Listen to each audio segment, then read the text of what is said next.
Well, here we go again, in case you missed it. And if you blinked, you might have missed it.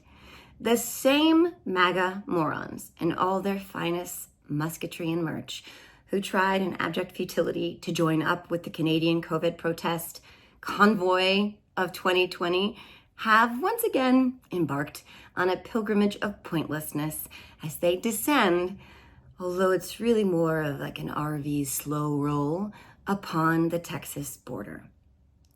As we all know, Ma and Pa Mega are perpetually aggrieved over some inherently racist manufactured threat to them. And as a result of the latest border crisis crap, they have now set a course for the Rio Grande, just as the insult brigade of bravely masked white nationalists chant in their adorable matching Best Buy meets Bad Boy Best. They're on their way to defend the border. That's what they're going to do. Just don't ask them from what or who, or to show you exactly where. But they're on their way because it's under attack. And Greg Abbott is making a stand against the Biden administration and them libtard, socialist, Marxist, communists in the checks notes woke Supreme Court. Damn, if that godly man wants to let brown women and children drown because they had the audacity to try to come to this country the same way my mommy and pappy did, well then them leftists just need to leave him alone and let him do it. All the razor wire he needs, okay? That's America, y'all, and that's what we're fighting for. I mean, that's pretty much where we're at, right? So they have gassed up their F-150s and minivans in places like who the hell knows what actually goes on here, Oklahoma, and far corners of red states that are no the fuck where near the border. They've stocked up with necessary life-sustaining provisions like Cool Ranch Doritos, Jolt Cola, Slim Jims, chewing tobacco, and corn nuts. They've stuffed all the MAGA merch they can get into their suitcases and glove compartments and everything else, armrests. And they're on their way to find kindred spirits and other great big crybabies just like them, who, just like them, don't like they, them, those people who are coming here to take their jobs, their homes, their schools, their wives, their way of life. No, it's true, no one has ever actually taken any of that from them, at least no one who didn't work for the bank or they called boss, but that ain't relevant. That ain't the point, because this here is a war for their America, and that don't look like the lady on their favorite hot sauce. So they're gonna go down there and they're gonna honk, I guess. Well, eventually anyway, they gotta get there first. So in the meantime, they're gonna stop a couple random places and set up camps in like truck stop parking lots and have some random STD spreading, likely very, very off-putting sex, spread conspiracy theories too, play unfortunate covers of Sweet Home Alabama, get really high and really drunk, piss themselves, and brag about how their government assistance check helped them buy their new fully loaded mobility scooter, the one they're planning on using to attack the border or something like that. Right. Anyway, you can find more of that conversation from me on my Substack. Are you effing kidding me, Substack? And let's get to today's guest in the meantime. This week, I had the pleasure of being joined by my very, very, very good friend, Mike Madrid. Mike Madrid is a veteran political consultant who's best known as a data and analytics expert for campaigns. He's one of the country's authoritative experts on Latino voters and a co-founder of the Lincoln Project. He's a graduate of Georgetown University. He served as the press secretary for the California Assembly Republican leader, as the political director for the California Republican Party, and as senior advisor to campaigns of both Democrats and Republicans. Hispanic Business Magazine named him one of the country's most influential Hispanics. He's a partner in Grassroots Lab, a political consulting firm in California, and he is the author of the forthcoming book, The Latino Century: How America's Largest Minority is Shaping Democracy. I'm one of the biggest fans of Mike Madrid probably there is on the planet. He's an incredible person. He's been an incredible friend to me for many years. I'm really lucky to be able to say that. He's so smart. He's so articulate. He knows his shit. He's passionate about all of this. And I'm just really lucky to be able to share his insight and his fight for democracy with all of you. He's literally a patriot, and he believes in the promise of America just like I do. And he understands it's a work in progress and that democracy is a daily practice, just like I do. And even though we disagree on some of the principles that used to separate Republicans and Democrats, we agree very much so wholeheartedly on protecting this democracy and fighting for it. And that we are in a moment where that is exactly what we all need to be doing. So I really, really enjoyed this conversation. I hope you do too. I am sure that you will. Please, if you feel it, do the like and subscribe thing, download all the stuff that the kids say these days. But yeah, anyway, enjoy. See you guys next time. Welcome to the Are You Effing Kidding Me podcast to my dear, dear, dear friend, Mike Madrid. Mike, hi. Joe, great to be with you, America's sweetheart. It's wonderful to be. I think this is your first recording since you made national headlines by your appearance on SNL, and I'm so honored to be here with you. So honored to know you, and like I said, America's sweetheart. How's that feel? If I'm America's sweetheart, America needs to try and find a better dating app or something, because I'm no sweetheart. We got Julia Roberts. I'm content with that. I am no sweetheart, and nobody should confuse me with that. But whatever I am, apparently, don't know how. I'll never know how. I will never probably know how. I was on SNL, not even a parody. I was just like furniture, but I was played by Dakota Johnson, and it's so fucking weird. I can't imagine. That's got to be a little bit surreal. I think this is the first time I've met anybody who's been on SNL, right? Yeah. Like that's a rarity in and of itself. And Saturday Night Live is American pop culture. And it's great to see you kind of in there in the mix with, at the tip of the tongue of everybody is, from Timberlake to Fallon to America. You're America's sweetheart. I'm on the tip of America's tongue. That's hot.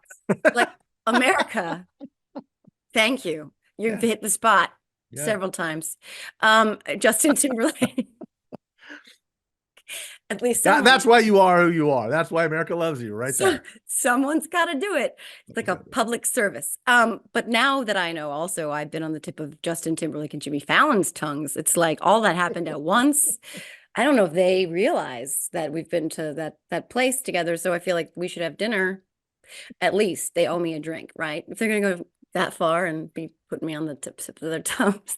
Not only, well, actually, you could make the argument that I was on the tips of their tongues and the Bee Gees, one living and one no longer living, because I think the Robin's dead, right? I think. I'm going to let you make that, draw that analogy. I'm just going to give you leash. Keep going, because I'll get in trouble for saying this stuff. So you just keep going. I'm not going to stop. Mike knows me. I don't have much of a stop feature. Yeah, I just kind of, keep going. Yeah, hit the gas. Keep going. My safe word is keep going. Yeah. So yeah, a dead BG had me on the tip of his tongue. But yeah, no. That's a great bumper sticker. It's gonna A be a dead trivia. BG had me on the tip of this tongue. It's gonna be a trivia question someday. Which dead BG went down on JoJo? Oh Sorry. my God. Okay. Wow. Okay. This one This is a escalated. political podcast. This is not why I was invited on the show. Or Sorry. was it? I'm taking advantage of you now. This is how I do. Like, once I go down the rabbit hole, but actually, okay, we're going to shift gears. Yes, that was surreal. It's still surreal. The reason I think that maybe I was on there is because people know me now for having these conversations, very serious ones, because I guess my not character, but I was very serious in my beginning of an answer. And that will be a segue to my first question to you, which is actually very serious in nature and incredibly horrible and horrifying and sad. And that's the story you tweeted about this just earlier today. The story, I think, that was last night or broke yesterday, of a Pennsylvania man beheading his federal employee father and made a video with the decapitated head of his father, in which he called for a revolution against the Biden regime and fight the army of illegal immigrants. And so you tweeted, a massive swath of Americans have been radicalized. There are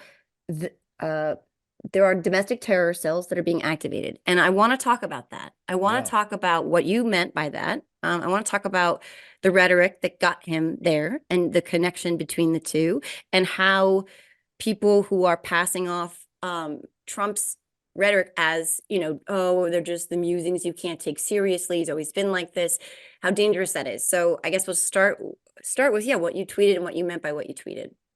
Well, look, I think it's really important that people come to terms with the fact that we are in the midst of a great global conflict. I hesitate to say war, but I have also said our world is at war, because warfare in this new century, in this digital age, is going to look very different than it did when we're watching, black and white footage of World War II with the Germans and the, Russians and, landing on Normandy's beach on D-Day. That's not the way this war is going to look. It's going to be a war of disinformation and currency manipulation and dividing each other's countries internally. And if you have not been paying attention, there are 4 fronts to this war. We're obviously watching what's happening in Ukraine. We're watching daily the Middle East kind of devolve into this conflict. Everybody's concerned about the specter of China and Taiwan and the South China Sea. But what we're talking about here, Joe, is the 4th front, which is here internally in the United States.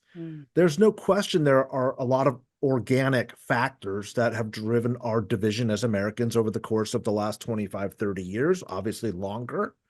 But there's also no question that a lot of these divisions are being fomented by disinformation, purpose disinformation, psychological warfare, and communication strategies that are meant to radicalize different elements of our society against ourselves. This is the only way our enemies can be victorious. And what we're watching is the activization of these radicalized elements. And while it has been happening for some time, these mass shootings happen with certain demographics, right? We're starting to watch this become more and more commonplace. And as we get closer to this election, the rhetoric that's being used on the campaign trail by Donald Trump and the Republicans, combined with the right-wing echo chamber, are designed to incite violence and incite this type of behavior. These are domestic terror cells. This is what the FBI has been warning us about for many years, is the biggest threat to our country's stability is internal. It's not external. Which is interesting, because I think it was Lincoln, someone said, someone smarter than me many, many years ago, that would be our downfall essentially would come from within and not from beyond our borders. And that is what you're looking at right now. And it seems like, if it seems like, it's probably for a reason. This is very much echoing what we've seen in authoritarian movements in the past, in terms of the ratcheting up the violence, the disinformation, the stoking of division. It's not an accident that Trump is using Hitler's language, of this vermin and poisoning the blood. And I talked to Peter Strzok a while back, and he said what you just said, that what he's seeing now with MAGA very much looks like what he's seen with groups like ISIS in terms of the radicalization. And what Yeah. we saw on January 6th was that as well. And they need this, right? Like the violence helps them get into power, despite it's like the tyranny of the minority, despite the fact that the majority doesn't actually want us to be with them. Yeah, and look, I want people to kind of take a step back as they're listening to this and realize that this is bigger than just Republicans versus Democrats, although that's what it is. It's bigger than authoritarianism versus, democracy, although that's what it is. This is part of a larger global conflict. These are actors. A lot of these nefarious actors on the right are not doing this for ideological purposes. They're doing it because they are allies, whether they're paid, whether they're conscripted, or whether they're true believers in our enemy's cause, which is to disrupt America, to bring down its global hegemony, and to actually destabilize us as a regime. We have Texas calling for civil war. Like, those are the signs are there. They're all over. I mean, history is not just rhyming now, it's screaming at us, saying, this is what's happening. This is what's happening. And as we get closer to the election, and as Trump's desperation becomes more desperate, which is never a good place for somebody to be in, the calls for violence are going to get more aggressive, not just from him. And again, I don't believe he's leading this charge. He may be in our political vernacular, but there are millions of messages going to this radicalized subgroup of Americans, and it's not small, it's very large, to start doing all of the things that this young, twisted man did to his father just yesterday. His whole manifesto is basically a screed from Fox News. This is a fifth column of illegal immigrants coming to invade our country. This is an army. This is a deep state. His father worked for the federal government, so he's part of this deep state trying to bring down the country.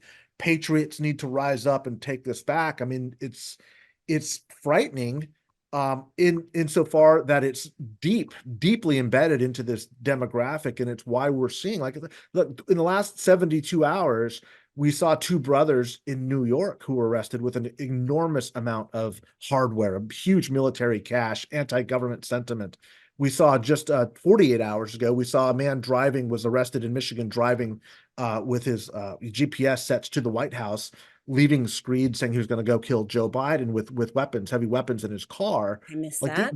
these are not coincidences. This is happening for a reason, and it's Right. what the Federal Bureau of Investigation has been warning us about, is these cells, and these cells are not going to look like ISIS. Okay, they're going to look like the people that we're seeing being arrested for this. They're these, white 20-something men who are isolated and spending hours on their technology platforms being radicalized. Yeah. They're constantly primed and prodded and poked and incited, and then they're primed for war all the time, and then they're armed to the teeth. Yeah. And that whole combination is this. I mean, they're not all going to be beheadings. I mean, that is very, very, very, very extreme. But there's, the woman with the pride flag, I'll never forget, in California, she was shot and killed because of a disagreement over a pride flag. Because I feel like they're always, like you said, there are hundreds and hundreds of these messages that we're seeing, kind of like them just poked with all day long, every day. It's they, them, those people. They are coming for your, like, existential threat to your existence. And there's a war at the border. And I make jokes, like I make those Civil War letters, like from, Cletus to whatever, where they're, arming themselves with Doritos and stuff. But it's not actually funny. It's really fucking terrifying, right? I mean, we can make it funny sometimes, but Yeah, it is and look, humor, and this is, I think, why you've become America's sweetheart, is humor. Humor is a America's very STD. important feature of surviving these times. Because if you constantly look at the many threats, and there are many threats facing us as not just a country, not just as a republic, but as a species, humor is the best tool we have to help us cope with and solve the problems. I'm not a fatalist, by the way. I am quite actually very optimistic about where we're heading and where we're going in the long term. Yeah. But I've made no secrets about the fact that it's going to be very difficult getting there. I think we're going to be a better people for it, the way we've always come out a better people after our struggles and our fights, because virtue in a society comes through struggle, and we're struggling right now. Right. Mm-hmm. But humor, and this is where, the Lincoln Project, where you and I, first met, started, interacting on some of the content that we were putting out, the Lincoln Project. Humor is extremely important in these Yeah. times. And it's important to, make fun of the fascist, make fun of the dictator, make fun of these movements, because it allows people to move from being paralyzed by fear into having the strength to take concerted action. And that's what you need to push back. We Yes. have to remember, we're not a minority here. We're in the majority Right. by a Right. good number. Okay. Right. They're trying to use the tactics of about a third of the population to bring this down. And the best tool, the only usable tool they have is fear, is to Mm-hmm. incite fear, to make it look like they're bigger than they are. And it's why humiliation, ostracization, humor bring them back down to who they really are. Oh my Right? God. I love all of what you just said, and it is so true and so important. And I think I want to sort of like dissect it a little bit, because the humor component of it. I mean, we see Jon Stewart coming back. Thank you, Right. Jesus, to do the Yeah. Daily Show for this Mhm. year. And I cannot express how important I think that is, because just to your point, it's like it helps us get through it and not succumb to it, but it's digestible pieces. It's like I can do this because I can do this with with a spoonful of sugar. You know what I mean? Like I can get through it, because it's hard. It's so scary. You said we're going through some hard times right now, and we have Mhm. people who are stewarding us through that with a little bit of levity, and hopefully I can do that sometimes, hopefully, but that is the goal. But also this hopefulness. I want to get back to that too, because you said we are the majority, and there's a hopefulness I want to get into, because it doesn't feel like that for a lot of people right now. A lot of people are like, oh, it's doom and gloom, and I can't believe Trump's back, and I don't want to engage with any of this, and it's so depressing. But you will have your finger on the pulse of the mood, but you Mhm. also look at numbers, and you look at history, and you look at facts. And by the way, the fact that you and I are such good friends and we come from completely opposite ends of the spectrum is also hopeful. And that Mhm. I ever agree with Liz Cheney is also hopeful. The fact that Right. the poll you sent me today, that the largest percentage of people who were polled said that the saving democracy was the number one issue, Mhm. is hopeful. But Mhm. like, talk to me, please, about why you feel the numbers reflect a reason to be hopeful as well. Yeah. So, and look, I've been saying this since to me, the look, You and have again, been saying it. I yeah, agree. yeah, we've known each other for 4 years. We're talking about, Biden's beating Trump in 2020. That was obviously a very, very consequential election, probably the biggest in 150 years. What I was looking at from the data perspective, though, was the 2022 midterms, because that electorate, the actual people voting, it was going to be a smaller electorate. It was going to be an older electorate, more Republican electorate, more a whiter electorate. All of those are data points that say the Republicans should do really well, especially with Biden and the confidence in the economy not doing particularly well. The fact that Democrats basically held it to a tie, Hmm. it was extraordinary. And it tells us that Republicans are moving away from the Republican Party. And that's the metric that I've been really focused on. And it's why I was looking at Iowa's results and New Hampshire's results with Nikki Haley. Nikki Haley's not going to win. Sorry, folks, if anybody's holding out. Donald Trump will win the nomination. But what Haley's continuing presence in the Republican Party is giving us really good, clean data on how many Republicans are truly anti-Trump. And when that number starts to hit 10, 11, 12, 13, and it's sitting at about a 15 right now, Trump is in deep electoral trouble, like deep. Okay. The question becomes, why has Biden been sagging? Why is he behind in 6 states and blah, blah, blah, blah, blah? And what I was sharing with you is, in late fall, early, winter here, right after the first of the year, right after New Hampshire, Biden's numbers are going to start inching upwards. And the reason is because the race moves from the abstract to the existential. What we're seeing with a lot of Biden's weaknesses right now is that they're generally dissatisfied. Things are expensive, things aren't affordable, don't like what's happening with the Afghanistan pullout, or, I don't like the way he might look old or feeble or whatever. But when you put an actual race before people, and the more it becomes clear that this is going to be Trump versus Biden, all those people start coming home. They start Hmm. coming home strong, right? And so, look, there's going to be a lot of hand wringing. The old Obama guys used to call it the bedwetting, right? About, what's this going to mean for, Muslims in Detroit, Michigan. What does this mean for Latinos on the border issue? What does this mean for blah, blah, blah, blah, blah? I'm not going to say that those aren't extraordinarily important issues and they aren't having some impact, but when people have to actually make a choice, the choice between Joe Biden and Donald Trump, there's no choice. And that's what you're starting to see in the numbers. So I'm not saying that the Quinnipiac poll just came out. You're starting to see the averages start to tighten up. Biden's numbers are getting much better with independents. Democrats are starting to come home.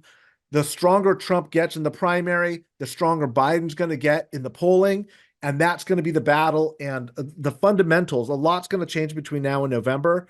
But I would much rather be Joe Biden right now, much rather than Donald Trump in a fair, honest election. Now we can talk about that later, Right.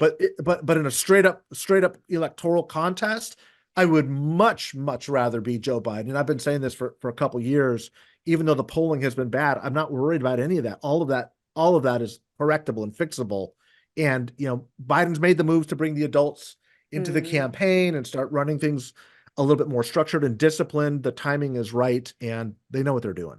Yeah, I think you're right, and I so appreciate your wisdom and the insight on this, because you've been doing this for what, 3 decades plus now. Easy. I was a zygote, I will say, when you started. No, for real. I mean, the thing is, I always say this about anything that makes me scared or nervous or that freak out panic Joe. It's like when I'm on an airplane and there's turbulence, and my dad always told me, because he flew like every freaking day of his life, don't worry, just look at the flight attendants. If the flight attendants are calm, you should be calm. And you are my flight attendant, Mike. Madrid, you are my flight attendant right now. I would like How about pilot? How about pilot? Because I can't see your face unless I'm a terrorist and I break down then that's not good. The whole metaphor doesn't work. And then I'm the bad guy. And then would you like a bag of peanuts or pretzels, son? Well, I'm worried that the person next to me can't have nuts, so I would take the pretzels. But yes, but it's a good thing though. Like, I'll think of a better metaphor someday. But for right now, you're my pretty. That's so terrible. I just did that pretty. I just made all flight attendants women. Men can be pretty. Okay, I'm gonna go down a rabbit hole now. I'm gonna stop. But you're calm in the storm, because the storm of everything that you see, like people like me can get, freaked out and feel terrified that this rapist is gonna be back in the White House. But like, I need to take a breath and listen to, the very reasonable things that you're saying. And then I have to go back to also, like, there's this thing that I think, I just don't understand what Republicans would think Donald Trump has to offer anyone who's not just that core, that MAGA core. Like, what messages are they thinking he's going out there and selling to independents, who, by the way, have also identified that protecting democracy is their number one issue?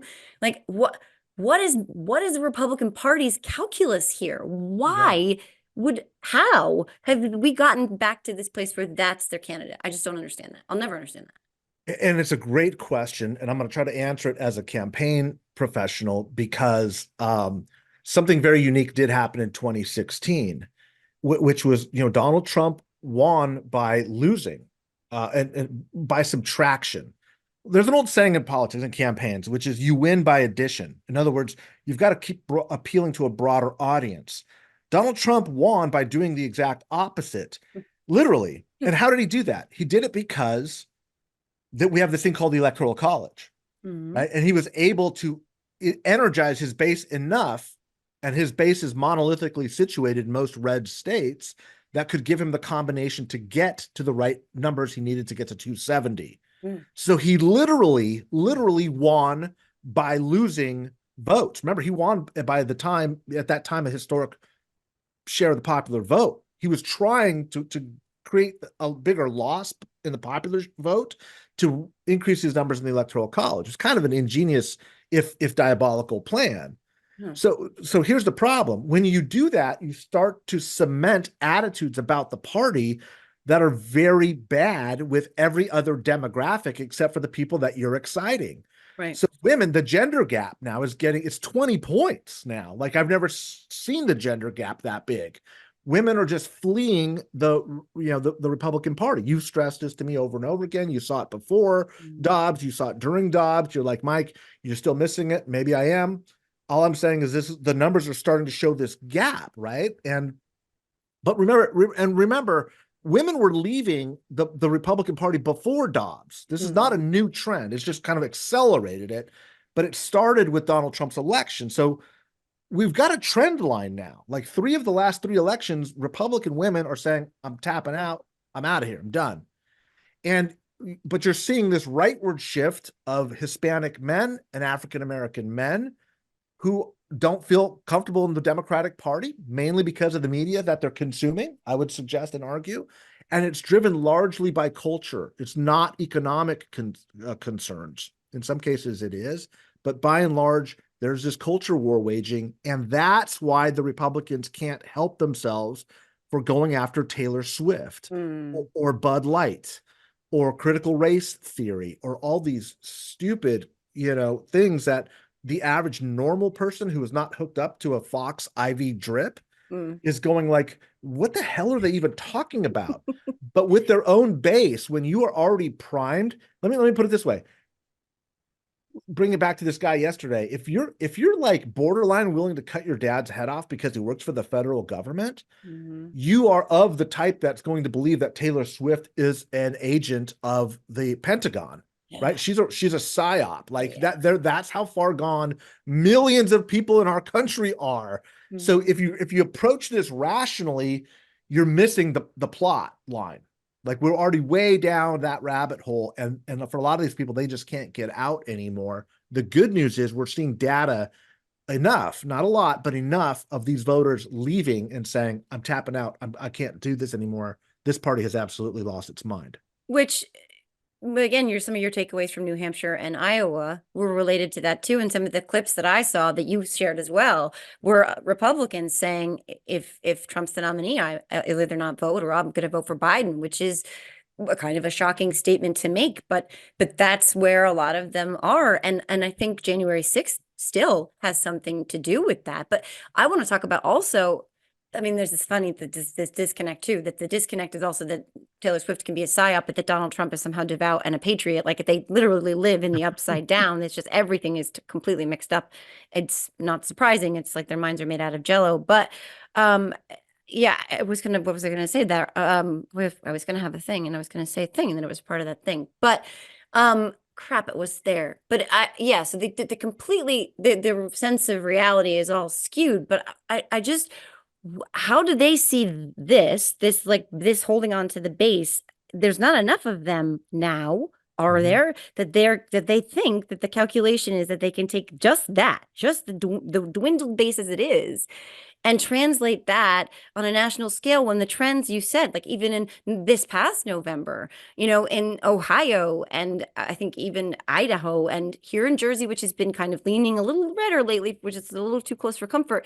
Like, how do they think that translates again into electoral success on a national level? Even despite what they did in 2016, they have fewer numbers now, right? Yeah, exactly. Yes. Now here's what's going to happen. Okay. We're recording this in late January. Nikki Haley is still around. She's going to get beat pretty good in South Carolina, her home state. Okay. But not if she gets over 20%, she should continue. And here's why. And I think she will.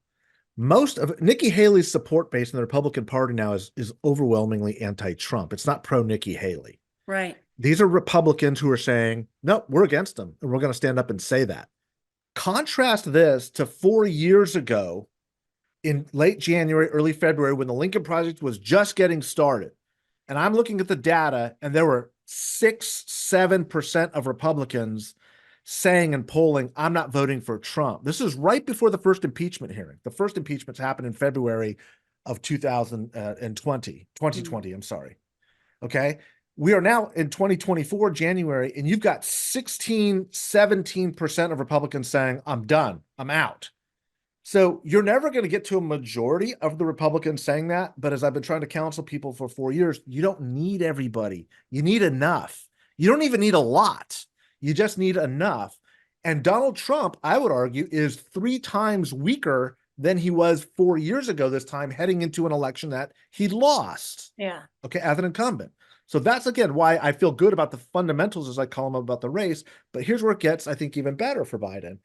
Yeah, the economy is getting better, and that's going to help. But people aren't voting on the economy anymore. Look at the 2022 midterms. There are three things that are going to bring Donald Trump down: abortion rights, reproductive rights, Dobbs. One, right? And you're already seeing Biden and Kamala going hard at this, as they should, and you're seeing the gap get bigger. The second, insurrection, like you said, J6. You heard a lot of anecdotal response from Republicans in New Hampshire saying that was the moment. I was done. That was like when the fever swamp broke, and everything that the Democrats and the independents and the media were saying rang true. They were saying he's going to overthrow the government. They're saying he's violent. He did. It happened. It's real. Mm-hmm. And the third, which I think is a real undervalued stinger at this point, is all the indictments. His legal problems. Over half of all voters, not just Democrats or Republicans, all voters are saying they will never vote for Donald Trump if he's convicted of these felonies. He's got a huge court docket. So his numbers, as we're starting to see in the last week, his numbers are going to start weakening. They're going to start coming down. And this is where, for the Republican Party, the internal civil war is going to get really bad, because Haley is not going to drop out. She's saying it till Super Tuesday. I think she should take it to convention, because there's a bit I don't think Nikki Haley wins this convention, this nomination. I've been saying that for forever. There's no lane besides Trump. But if there is an outside shot, and it's extremely outside, I'm not making any predictions here, folks, but I want you to listen and give me a hearing. The only way is if Donald Trump is tanking so badly by the time the convention comes around in June, July, that she's got enough delegates to be in second position. That is her best shot. She's not going to win this in the winner-take-all states in the Republican primary, but if she continues to stay over 20%, she is the best positioned to take the mantle from a Republican Party that is completely imploded by June or July. And it's three issues: Dobbs, insurrection, and indictments. I fully agree with you. It is an interesting concept too, the idea of her hanging in there until convention. I think what I heard in the past before the pudding cup fella dropped out is that was his calculus, that they were planning on him kind of just hanging around long enough to get to this place where Trump had imploded to the point where he was like, okay, I'm going to come in now, and this is my moment. And Nikki Haley doing that, though I am not a fan of hers, as you very well know, and everyone listening should very much know, I don't want her and don't expect her to ever ascend to the presidency. But I will say that right now, and I've written about this publicly, like I think she is one of the best weapons in our arsenal, because finally she'll reverse course on this, of course, if given the chance and the necessity is there. Finally is admitting that the sky is in fact above our heads and not below our feet, right? Like she's not seeing unicorns and puppies anymore. She's calling Trump out, increasingly so, on his, well, I would say mental acuity, along with everything else. She needs to go harder, I would say, for sure. And I encourage her to do that. I think if there ever was a spot or a potential for her to actually turn herself around in the eyes of everybody on the left, she could do that now. She really could. Not so much that she'd be president, but enough that maybe she'll get a cabinet post or something like that. Or like some kind of ambassadorship or something, whatever. Nikki, I'm hoping. Or just be able to pick up the ashes of the party as they exist. True. When it blows up, when it's just annihilated. Which is an interesting question, because I have people who voted for Trump twice in my family who I very much know, even though we've never talked about this, that they would vote for Nikki Haley right now. I don't know what they'll do if she's not the nominee, but that's an interesting question. Is there what's beyond MAGA and Trump? What does the Republican Party look like? I mean, I can tell you my own answer, which for me, and I'm still a registered Republican, for very different reasons. The Republican Party can never reconstitute what it once was. It's been too damaged. And I don't want to be in coalition with the people that supported this. Right. Right. The 90% of people that backed this whole American nightmare, like, I don't want to work with these people. They've already shown me who they are. Right. Yeah. So I don't know what the answer to that is. I do think it will lead to a very different era in American politics. But again, what I want people to really understand and hopefully find some comfort in, and again, there's a million things that are going to happen between now and the election. There's a million things that are going to happen between now and convention. Okay. But here's what is quantifiably true, measurably true. One, Donald Trump is considerably weaker now amongst Republicans than he was in 2020, an election that he lost. Okay. That is quantifiably, undeniably true. No credible pollster could ever possibly say that that's not the case. That is true. The second is the prognosis for both candidates are heading in different directions. The economy is getting better. The stock market is setting all-time highs. Biden has the opportunity to take the offense on things like the border, right? Where Republicans are like, they don't know what to do, right? Like, don't do anything, because if we don't do anything and the problems are really, really bad, then Donald Trump, it's better for Donald Trump politically. Like, the American people, you can get away with that for a week. Yeah. You can't do that for 8 months. Yeah. Okay. So they've got a real quandary. Donald Trump's trajectory, he could lose his business this week. Today. Today. I mean, he could lose it all, right? Yeah. Now, I don't think the courts will come out that way. That's a George Conway discussion for you on the podcast. Some other legal time. I'm not a lawyer, but what I will say is it's not going to be good for Trump. Whatever happens is not going to be good. And this isn't even the real heavy stuff that started for him yet. Like, the big stuff is coming. This is just the country realizing this guy's poor. He's a fraud. He's broke, and he's been living on borrowed money that he fraudulently got for many, many years. All of that narrative is going to start bringing his numbers down, while the escape hatch for Republican donors and Republican voters starts to get smaller, because the primary is going to start getting stacked up. And that's why you had this big meeting of Republican donors in Palm Beach, Florida, is the donors know that. They're like, look, we're not going to fund a dumpster fire. If Trump is, look, Quinnipiac just came out today. It's the first national poll showing Biden with a lead. He's going to get stronger. Now, it's not the only poll. There are others that are showing him tightening up. Again, better with independents, better with Democrats. But you're going to see in the next 5-6 weeks, as Trump's legal problems get bigger, as the Taylor Swift attacks continue from the Republican Party, intransigence on the border, the economy is getting better. Like, you want to be Biden right now. You want to be Joe Biden. And I'm not making any predictions now other than to look at the data and say the trajectory of this race is much better than it was in 2020. And I haven't even mentioned the fact that Joe Biden's an incumbent. It's extremely difficult to beat an incumbent. And so, as the guy who was sitting in the chair doing the data and analytic work for the Lincoln Project and saying, here's the roadmap and how we're going to win this thing, it was a very small, narrow, thin goat path that we were going down to win. There's a very discernible, bigger lane that I think we can get even wider as we're heading into this election cycle. Well, I have 2 questions, actually, because the difference here between now and 2020, obviously, is that we don't have COVID lockdowns now.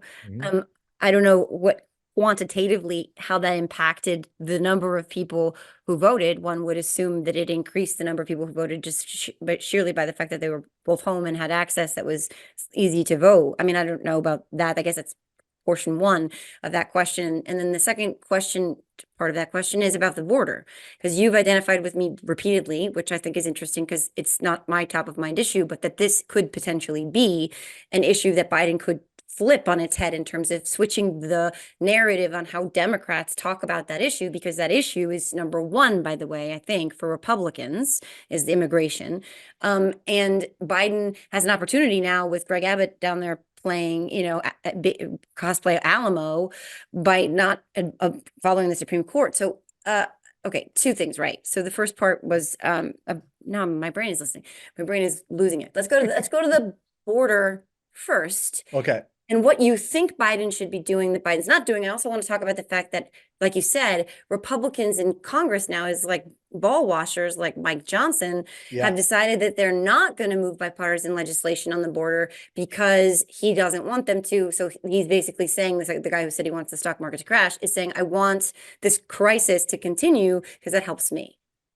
Yeah. Great questions. Okay. So if you look at the polling, the weakest issue that Joe Biden has at this point right now is on the border and in immigration. And this is an issue that I've been closely working on for 30 years. You said it earlier, I can say it again. It's been a long time. I've been working on this issue for a long time. And the thing about this issue is it's the one issue that will bring Democrats over to vote for Republicans. In the same way, abortion is the one issue that will bring Republican women to come over and vote for Democrats. And I saw that in Prop 187 30 years ago this year in 1994 in California, and I've seen it throughout the Southwest. And as these states get more and more immigrants, more and more Hispanic, the Latinization of America, as I call it, you start to see a lot of these issues start to take shape and take form. This is a very big weakness for Biden, but it also is an extraordinarily huge opportunity where I think he could essentially lock up the presidential race in the next couple of months. I wrote a piece in the New York Times saying this, that, a lot of people are like, oh, wait a second, what is this? The argument is basically this. Latino public opinion has shifted on this issue considerably. It's very difficult to actually discern the difference between Latino voters and all voters on the border. Latinos want the border fixed, okay? They don't want alligators. They don't want, people shooting people, but they see that this is a very significant problem. In fact, it's almost, like I said, it's just 2 or 3 points differentiate Latinos between all voters on this. Biden should take the offense on this issue in a way Democrats have not been able to politically or willing to because of their voter base. And if he's able to take this issue away, there's a lot more votes with Latinos that he's been losing with. And remember, this rightward shift of losing Latinos, most of it has been happening on the border. So the Rio Grande Valley, it's in southern New Mexico, it's in southern Arizona. Latinos that live on the border are saying, screaming, this is a problem, fix the problem. If he fixes the problem or even starts to go on offense on this, he starts to lock up all of those votes. That's one.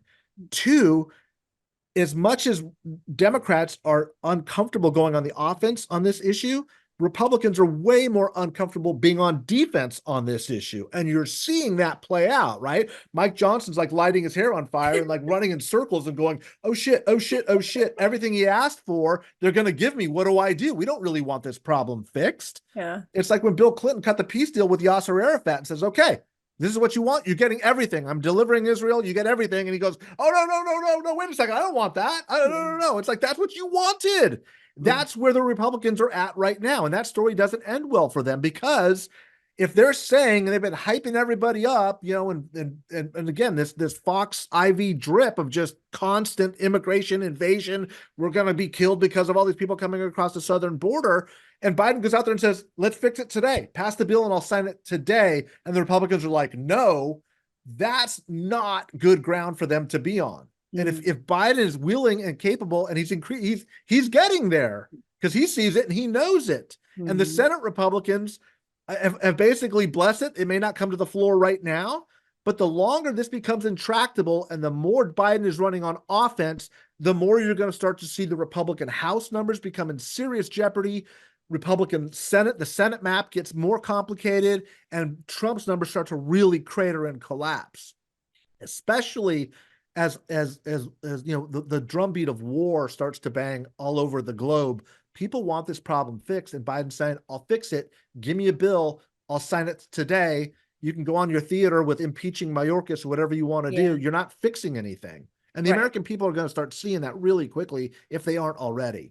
Well, and we're talking about one of the least productive Congresses in history. I think they're the least productive Congress since the Great Depression. I mean, they're literally like a do-nothing Congress. I think they passed had 20-something things signed into law, 3 of which were renaming things and like minting a coin or something. I mean, they already are forever tethered to that and of course, McCarthy and his ouster, and then, of course, it's going without a speaker for 3 weeks or something. I mean, they already have this track record of doing nothing, and they never had to say out loud, we're doing nothing. But this border situation is an example of where they have to say, Mike Johnson has to say, oh, yeah, he's giving us everything we want. No. But that's why he's trying to go with this new zero illegal immigrants can cross. And if it's zero, I'll sign it. We'll pass it. And it's I think he's thinking of it as his son as being his accountability partner for porn on his phone. It doesn't work like that, Mike. It just doesn't. But I mean, yeah, I think because I think Biden has come out and he has said, and you and I have talked about this too. He did say, I'll sign it tomorrow, but you said it's a letter. It wasn't forceful enough. It wasn't, the optics weren't there. He needs to be more aggressive. He needs to go somewhere that's symbolic, whether that's the border or something. He needs to make this a big thing. Maybe it'll come up at the State of the Union. I would assume that it will. But he's not going on the offense as much as he probably should. And like you said, they don't know how to be on the defense, but they don't want to lose this issue because it's the only issue they have. Exactly. Joe, that's exactly right. This is the only issue they have.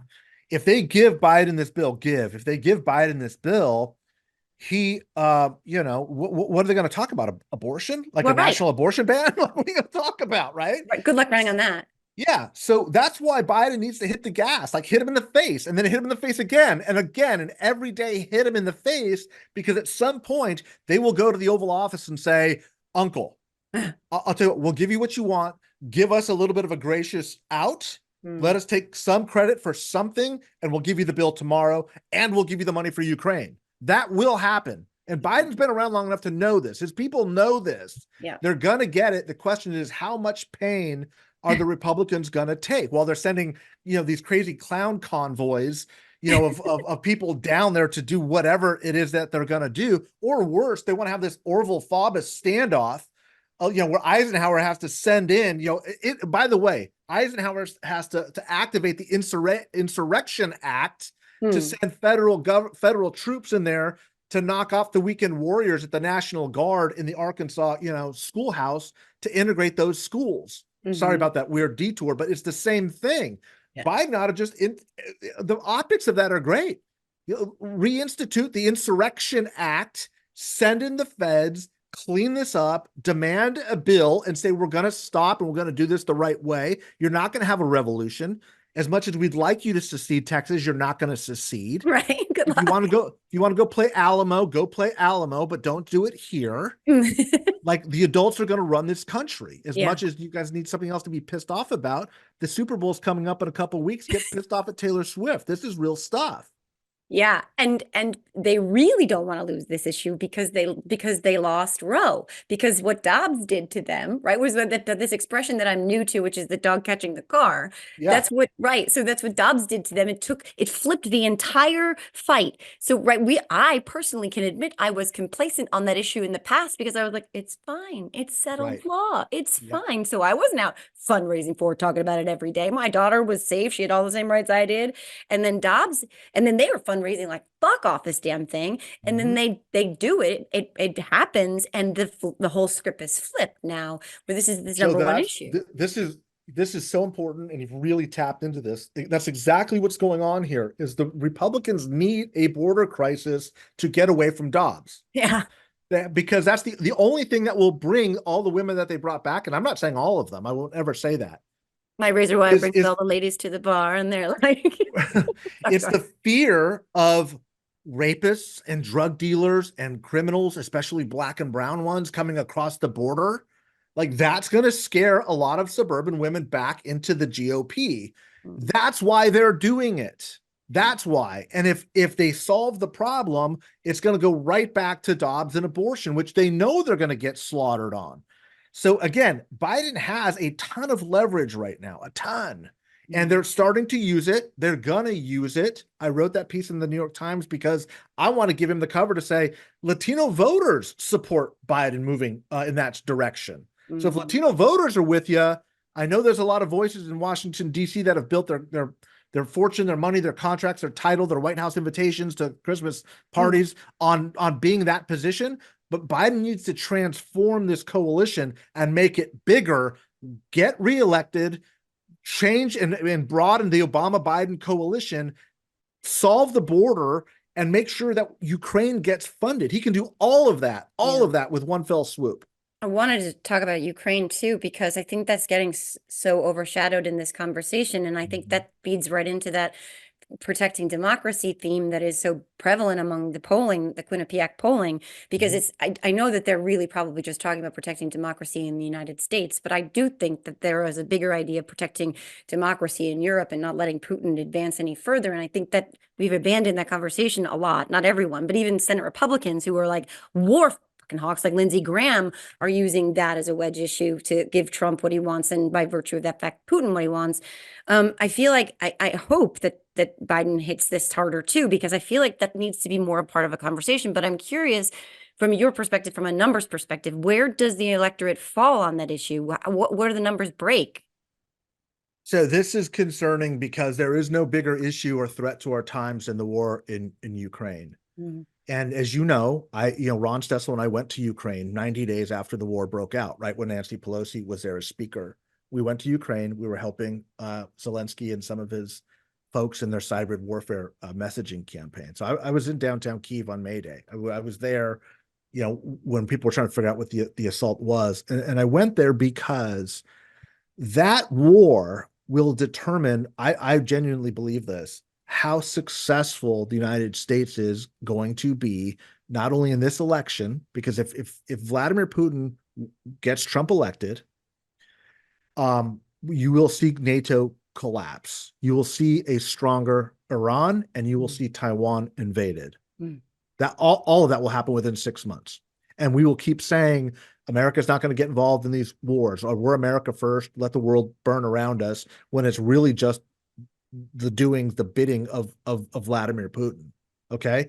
So here's the big deal. And this is why I brought up my being in Ukraine. At that time, you had 75, 85% of Americans supporting the war effort. What they all said was, don't forget about us, because the whole world knows that once America's attention gets focused somewhere else, we will lose funding. We don't want your soldiers. We don't want your boots on the ground. We will fight this war. And if we are outmanned 10-1, we will win this war. If you give us the bullets to fight, we will keep them off of our land, and we'll keep Russia away from invading Poland. Those were all the conversations we had, is please don't let the American people forget. Now, of course, we go back to the hotel and there's the Johnny Depp Amber Heard trial. Suddenly America's attention's chasing the next shiny thing. And that's the biggest threat, is people aren't focused on what Russia is doing in Ukraine. And as all these other skirmishes break out around the world, and we have all these domestic problems, is support starts to get thinner. It doesn't mean people are anti-Ukraine. It means that when the Republicans start saying or they start messaging saying spend more money here on our priorities here, that sentiment gets stronger. So most Americans still support the Ukrainian effort. The question becomes, are we willing to commit the money that is going to be required to finish this war? And this latest round, this fight that we're having over immigration in Ukraine, is extremely critical, because this is the money that will keep Putin tied down through the election, which is why the Republicans don't want to pass the bill. Because if Russia's on the offense, Putin can start spending more money in our elections and exacerbating divisions in the United States, which is the ultimate goal. That's the best way he can win, is by making sure America is divided. If he's on the defense, he's going to have to fight his more immediate priorities. That's why the Republicans don't want to give these freedom fighters the money. And that's why it's so important that we get a deal done. I mean, who was it that said all roads lead to Putin? Was it Hillary, or was it Nancy? Who said that? Somebody said that. Whoever said it was absolutely right. They're And all it's, right. when you really, it's like when you look at this in its totality, and you're thinking there's all these bad actors out there on social media in particular, using that to spread the disinformation, flood the zone with shit, as the sloppy Steve Bannon has said in the past, and making Americans take their eye off the prize, see the shiny new thing, but the shiny new thing is fear. And it's all rolled into, how does this benefit Vladimir Putin, really? And we're back to 2016 all over again. And it's pretty crazy that we're here again in 2024, when he's real, because he's a very tenacious fellow. He's not just gonna abandon ship when he's really got a little bit of a whole finger hold on it now, and he's got his puppet in Trump, and then Trump's got his own lackeys and puppets in Mike Johnson and Lindsey Graham and Ted Cruz and Marco Rubio. By the way, do you think that he has something on them? Because Marco Rubio and Lindsey Graham in particular, Ted Cruz is a feckless fuck, but Marco Rubio and Lindsey Graham, let's start with Marco. And I know I'm already at an hour, but Marco Rubio, he to me has done the biggest sort of flip-flop 180. Yeah, because yes. Look, when the history of this chapter in America is written, we are going to be horrified by the amount of influence the Russians exerted simply because of money. If you're watching what's happening with the NRA and Wayne LaPierre, Wayne LaPierre is in deep, deep shit right now, as he should be. But it's because the Russians flooded the NRA with millions and millions and millions and millions of dollars. And all of those millions and millions and millions of dollars went to go give Republican legislators absolutely everything they want. So they became creatures of him. And what the Russians were very smart about doing was finding nonprofit organizations like the NRA where you don't have to report money coming in various channels that can be used to either augment people's lifestyles, get compromat by, having an event in Vegas and some girls show up, or, Next thing you just know, they're peeing on you. things just happen, right? Mhm. That is the Russian strategy. And it has worked brilliantly, not just the United States, it's worked all over Western Europe and in democracies throughout the world. Remember, what is happening here in the United States isn't isolated. It's happening all over the world, certainly the free world. And it's because the Russians have been making investments since at least 2014 when Putin invaded Crimea. That's when this global conflict started. And folks, it's a global war. We're in the middle of a global war. This is the Republican versus Democrat fight is extremely important, extremely. But don't think that that's the only thing that's going on. This is about two sides on the planet trying to find advantage by screwing with each other's politics. I mean, and it's very interesting because, like you said, the rest of the free world, I don't know if you saw this, I'm sure you did, but there was that massive protest in Germany where because their country too is starting to they're Nazi curious again. And it's like, what, guys, wake up. No. And this massive response to that was, we are not going back there, but that is the push. And you would probably know better. I'm sure Putin's fingerprints are there. 100%. Yeah. I mean, look at the reason why Germany was so slow to get involved in Ukraine and helping them out was because all of their former parliamentarians and members of parliament were bought off by Vladimir Putin. They're all Russian lobbyists. Ugh. And like I said, there's so much money that the Russians have infused into Western democracies to buy influence and power and corrupt our organizations. He's brought us to our knees. And it's the smartest strategy, as smart as we have been by using basically budget dust to take out half of Russia's military capacity, incredibly smart investment to fund the Ukrainians to fight that war. The Russians have been even smarter by the hundreds of millions of dollars that they've thrown at K Street in Washington, at compromising conservative social media influencers, including probably some of the big media companies that shall remain nameless. But all of this is about doing Putin's bidding. There's no ideological rationale for it that helps America. This is all about doing our enemies' interests. And when you think about the fact, that the greatest generation, are those who fought World War II, those who stormed the beach at Normandy to make this full circle. When you think about what it was that those young men and boys went over there and died for, the fact that here we are, in 2024, which is not a long time span, really. I mean, there are still World War II vets who are walking among us right now. The fact that some of them could cast a vote for, speaking of getting down on your knees, for the guy who gets down on his knees for Putin all the time. It's just, again, I've asked everybody I've ever talked to, we talked about it too. I will never understand how they can cast that vote. I'll never understand it.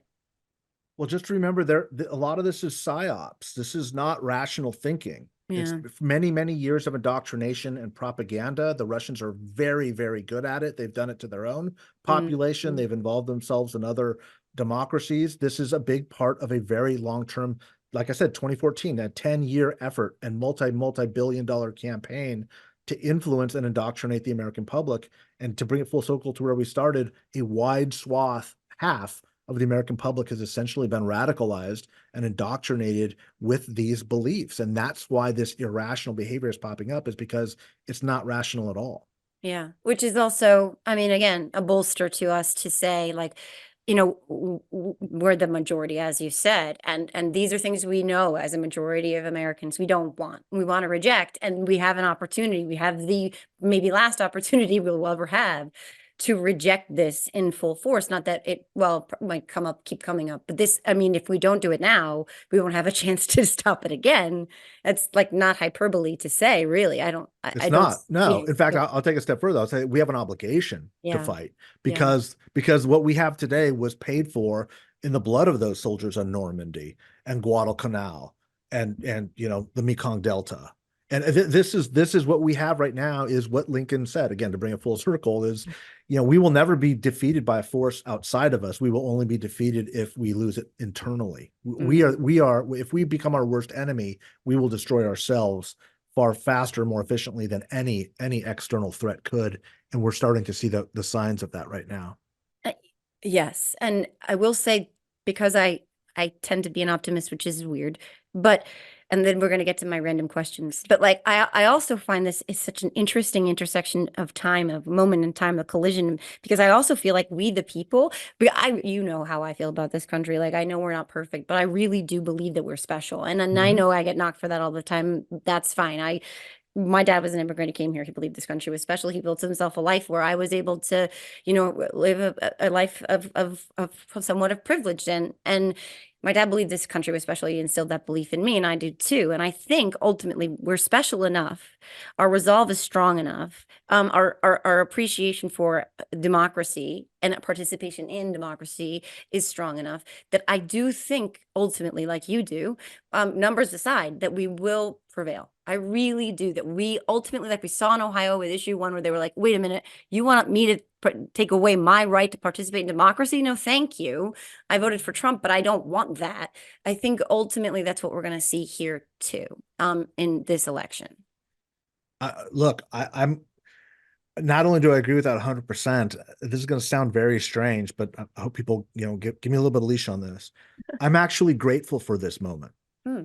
I'm grateful because we have the opportunity to meet this moment in American history and American destiny.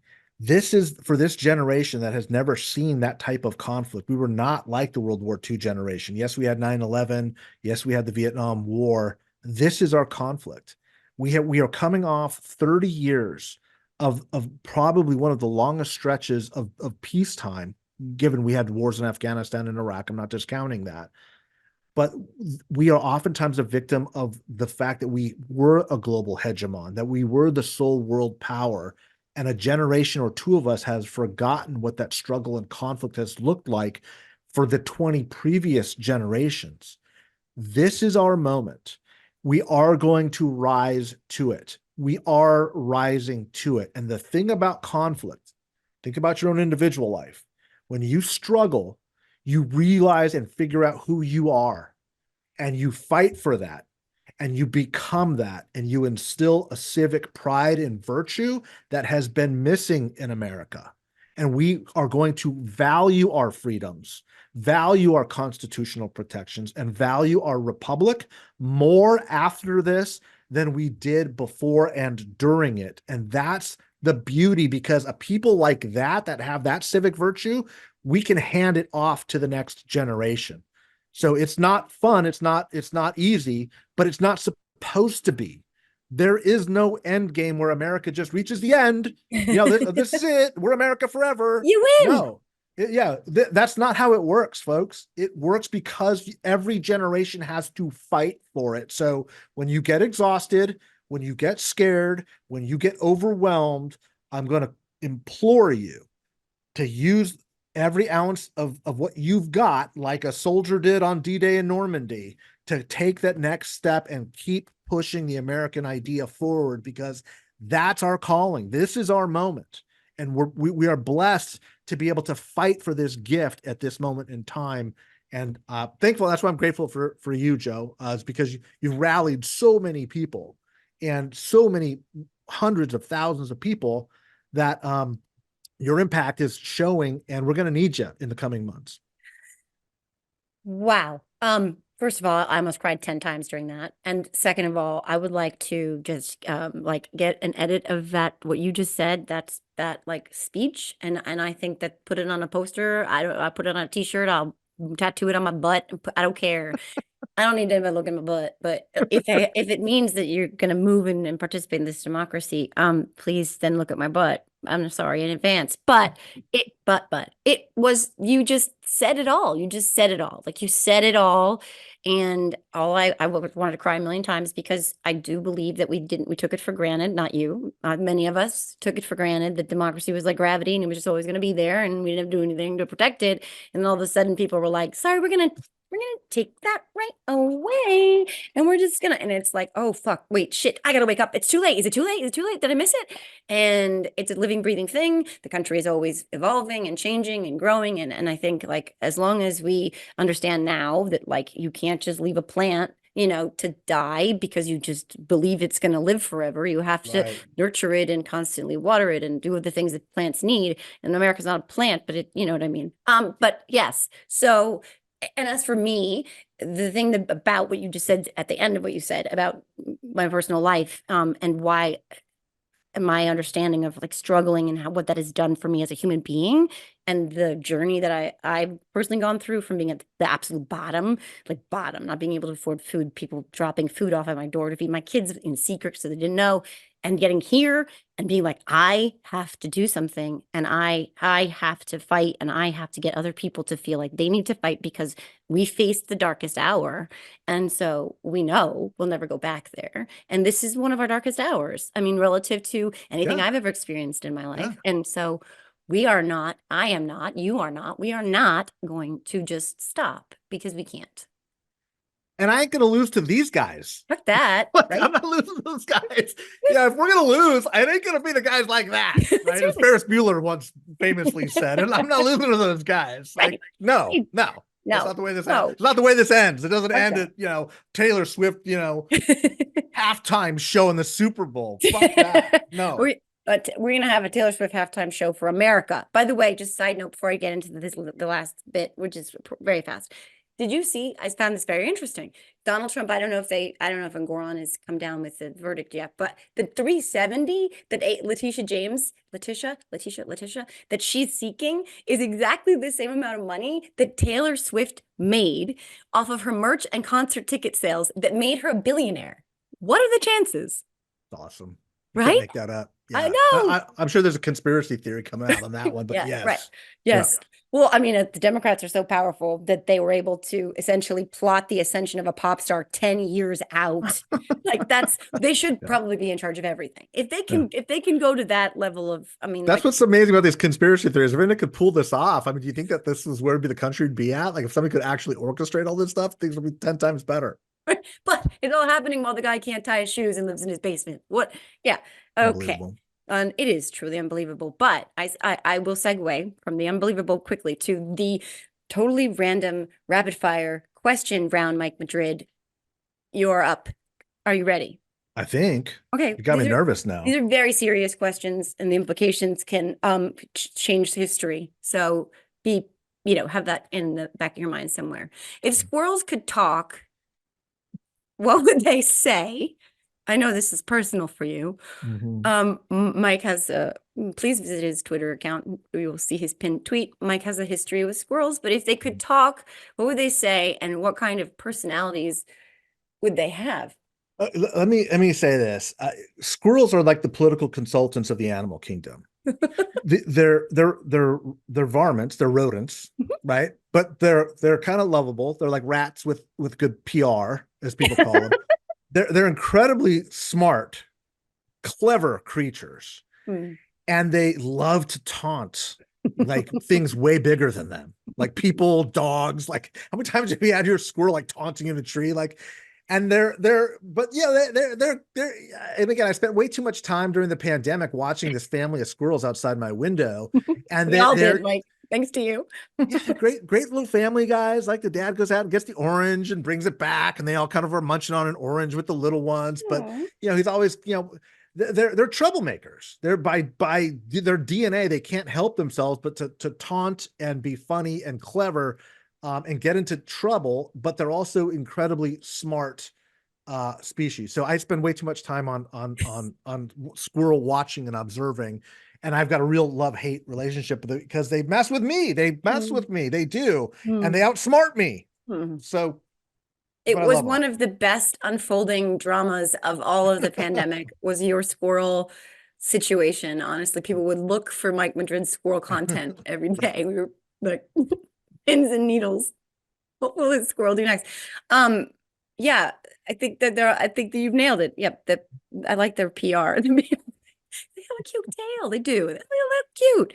And the tail goes a long way. I mean, without a bushy tail, a squirrel, if it had like a rat's tail, like people would not like squirrels. That's what she said.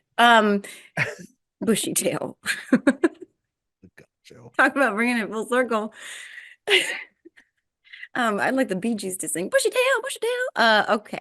So I'm fine. Everything's fine. Everyone just stay tuned. I'm going to get to question 2. Okay. Let's go back in time. Mike, where were you living when you were 12 or 13 years old? By the way, just as a side note. living in a little city in the middle of Ventura County, California, in a city called Moore Park. Okay. What posters were on 12 or 13-year-old Mike Madrid's walls in Ventura, Ventura, where was it again? Ventura County, California. Ventura County, California. Okay. Now we're getting somewhere. I had a poster of my boyhood baseball hero, as you know how boys and baseball heroes are. No. Yes. Yeah, right. Mhm.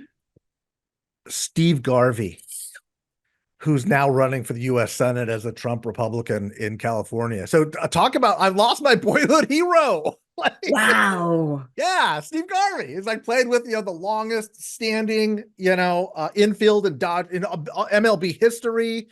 My dad was a huge Gil Hodges fan, for you Brooklyn Dodgers fans. And we would talk about, who was the better first baseman? Was it Garvey or Hodges? And, Steve Garvey was just this guy. And, you get older and you go through life. And then now I find myself, after this career of fighting, this really bad scourge in our politics. And then my boyhood hero emerges as the Republican Senate candidate running on the ticket. Yeah, that sucks. A little heartbreaking. So probably not the answer you wanted, but a little ironic, isn't it? It is, because I didn't even consider that when I wrote the question. Like, I'd seen your Twitter feed. I know this is difficult for you to reconcile, because it's just like, I didn't know that it was on your wall. I just know that you keep talking about, like, if I had thought that Steve Garvey, like, would have been happier about losing somebody to the Padres or something like that. I don't know. Yeah. Yeah. I'm probably geek out on this way too much in the next election cycle. He's not going to win the general. Adam Schiff, I think, will be the next senator from California. Yeah. But bottom line is, there's something really heartbreaking about losing something else. I've lost so much by standing up against this thing. I've lost so much business and so much reputation and so many personal relationships, that people just attacking me on fake bullshit, and people just running my name through the mud. And then now my boyhood hero, well, you can take everything from me, right? Like a little baseball card collection. I don't know. But they gave you squirrels. I got squirrels. I can relate, because I lost, Randy Quaid. So I can relate. I can't believe they took him. The shitter was full, and now he's one of them. I didn't mean to, downplay your losing your childhood hero, but fuck him, right? Right. Fuck him. He probably sucked and he was on roids. Who knows? Or whatever. I'm gonna say that because it makes me feel better. Last question. Oh. If you could clone yourself for 1 week, what's the first thing you would do? Clone myself for 1 week? Clone yourself. There's 2 Mike Madrids. You got a week. Oh, it's like me with another guy? You got 2 of you. You got sitting in your room right now, all of a sudden a completely intact, real size. Everything is there. The brain, all the organs, the everything is there. He's all the organs. You can't upgrade them. It's a literal clone, Mike. Okay. It's easy. Okay. So you get another Mike Madrid. And what would the 2 of us go do together? Or no, you can send him out on his own. Oh. You don't have to stay together. In fact, I wouldn't recommend it, because then people be like, what? But you can stay together. You can do something separate. You can send him to Steve Garvey's house to just be like, you fucking suck. Or like groceries. I don't know. What are you going to do? You high five. You could play patty cake. Yeah, that's a great question. Ooh. Would you study yourself first for a few minutes? I gotta that's kind of like horrifying for everybody, not just for me. I never want to see that. There's 2 of them.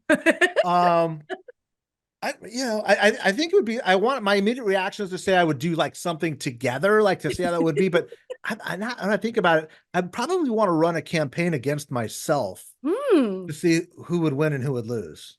That's like, right? Well, because that would be all about spin, because you're the same guy. So it would be all spin. Yeah, but I like to look at like when the decision point was made that made me lose and win. I'd run a campaign against myself. How's that? Okay. Well, I hope you win and that the other you doesn't. And I hope I'll win. I will guarantee you I will win. There is a 100% chance that Mike Madrid will win. We won't know which one. And please everyone, like if were ever faced with this reality, you don't have to look at those places on your body that no one needs to see. You don't. But it's okay. I would not recommend it for myself personally. So, but I That wasn't. sounds like you're talking from experience, Joe. That's making me a little bit nervous. Like, No, I don't you have. wouldn't think of that unless, I don't have a clone. Although people have said that I'm like Dakota Smith. yeah, Johnson. The reason that is important Johnson. is because, yes, I'm very specific about my Johnsons, because she's Don Johnson's daughter. And to know what Don Johnson was for someone my Yeah. age in the Yeah. 80s, Yeah. I mean, like Miami Vice was everything, It- So now I, in some way, am now Don Johnson's daughter, is how I feel. Yeah, well, it Which makes makes it perfect weird sense. because I wanted to have sex with him, but like, Sounds Trumpian. Sounds Trump. It's Oh, weird. Ivanka. If you've never talked, oh boy, if you've never talked to Noel Castler, by the way, you need to talk to Noel Castler because he worked on The Apprentice and he tells us stories about Ivanka, like leaning very heavily into like the baby voice with daddy and like just kind Ugh. of like, Mm. yeah. Okay. Well, now Yeah. that we have that mental image, we have Mhm. we have the never see regions of my undercarriage in your mind, and now Trump and Ivanka doing inappropriate things in everyone's mind. So, Mike, you have a podcast called Yeah. The Latino Vote. Yeah. How long you had that going on? Chuck Rocha and Chuck was actually Bernie Sanders' campaign manager back Wow. in 2016. And in the 2020 election cycle, when I was at the Lincoln Project and we were moving Republican votes over, and I could see this kind of weakness that Democrats were having with Latinos, I was like, I don't really know a lot of Democrats at this level, but who can I call? And so I called Chuck and I was like, Chuck, are you seeing this? And he's like, yeah, brother, I'm seeing it. And I'm like, it was this weird thing where this, kind of higher level Republican consultant, higher level Democratic consultant who were Latino experts were kind of talking and sharing ideas and what we could do. And after the 2020 election, we decided to kind of continue it. It's like, why don't we just talk about the community, the Latino vote podcast? Get it anywhere you get your podcasts. Thank you for kicking ass. Thank you for the incredibly inspiring things you said in a couple of different places here. I definitely want to clip those and just keep sharing them because I think that that's what we lose sight of too. And thanks for your optimism. And thanks for being Thank you for your fight and for what you do. And I'm looking forward to your hosting SNL in the near future. That's one prediction I'll make. I mean, Becky Sue's got to be on there somewhere, right? Like she somewhere. makes her big break. She's fixing to make a video today because her cousin Chet, he's part of that trucker convoy. It's an RV convoy. It's like a minivan convoy, but they have truck nuts and Doritos. So Becky Sue's fixing to make a video because he wrote her a letter. And he did or did not say send nudes to his cousin, which is inappropriate. But so that's what she's gonna do. But we'll see if I can get on SNL. No, never. I mean, I was on it. I'm not gonna look. I'm not a star now. Okay, Mike. I'm just. I think you are. You don't make it to SNL unless you're a part of pop culture. So welcome to the show. You've arrived, and we're looking forward to. I think you're just getting started. The country needs your voice. I think our political system needs your voice. The stuff you're doing, with the White House and you're doing great stuff. I mean, you're just doing great stuff, and you've got to take a few moments to pat yourself on the back and to kind of just appreciate everything that you've added to this conversation. And I'm grateful for you. Oh my God. Well, now I'm going to cry. But if I had a clone, that clone could pat my other person on the back. But I will say, and again, we're going to wrap this up because it's been I'm sorry, long time. But Mike was one of those people who was there for me when I was at my absolute bottom, worst, most depressed, sad, just didn't see a pathway for any part of my life, for my kids, being able to feed them, being able to provide a house for them. And Mike always said to me, then you're going to be okay. You are you, and you're a fighter, and you're going to keep rising, and you're going to keep moving, and you're going to take each step one day at a time, and you're just going to keep moving up that ladder. And I didn't believe it forever. I was like, you're lying. I can't do it. And you were like, you're doing it. You're doing it. You're doing it. And now here I am interviewing you after being on SNL. And I believe in myself now in large measure because I had people like you in my life that were telling me you can do it. Well, you've got a lot of fans and a lot of support and a lot of people cheering you on. So it's great to see you getting everything you deserve. Thank you, Mike. Same to you. Let's hope we can get our clones in 2024. I'm kidding. And fuck Steve Garvey. Okay, well, yeah, for real. Fuck him. Yeah. That concludes this episode of the Are You Effing Kidding Me podcast. Very, very grateful for my friend Mike Madrid once again, who I just love desperately and am so inspired by and so like reassured by. Everybody have an amazing week. Hopefully we get a verdict on Trump's like number in the New York civil case. I hope it's big, like really big. I hope it's 370, and I hope he loses his real estate license, which he probably won't, but that's fine. And with that said, Mike, again, thank you. Have a wonderful week yourself. You hang out, don't go, because I'm going to hit stop, and then I'm going to talk to you for another 2 minutes. Everybody else, I'll see you next week. Bye, guys. Bye.